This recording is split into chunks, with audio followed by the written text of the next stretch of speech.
My name's Ed McFerrin. I'm with the attorney firm of McFerrin, Burns, and Stovall.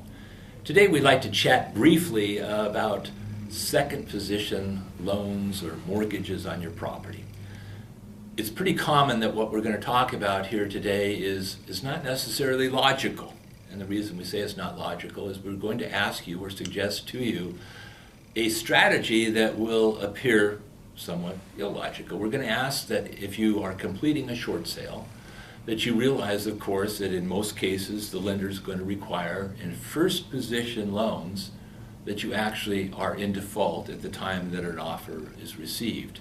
If you've had a consultation with one of our attorneys, they've informed you of that fact as part of the consultation.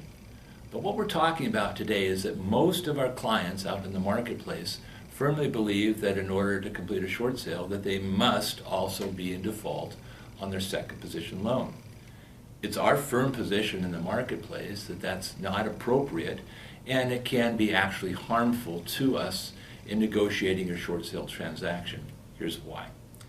We suggest, and we will always suggest, that clients attempt to keep their payments current if they possibly can, because that's the appropriate thing for an attorney to do.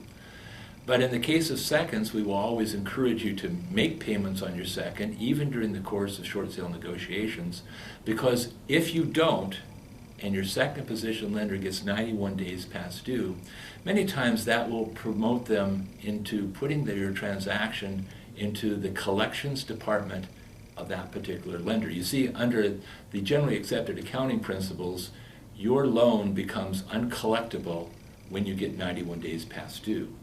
That means for us as your negotiator that we have to deal with the collections department of that individual lender as opposed to dealing with the customer service department, which is far more amenable, far more negotiable than the collections department.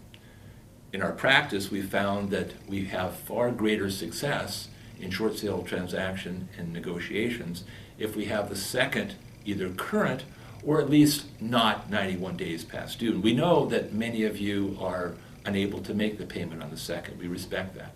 But if you could possibly keep that second from going 91 days past due, which means maybe you make a payment every other month, or maybe you make a payment every third month, something of that sort that will keep the payment from going 91 days past due, that will be grateful and helpful for you in having a greater success in your short sale transaction. This has been a general overview of this particular part of the process. It certainly doesn't replace the constant and help of our attorneys, but it does provide you a general background regarding this issue in short sales.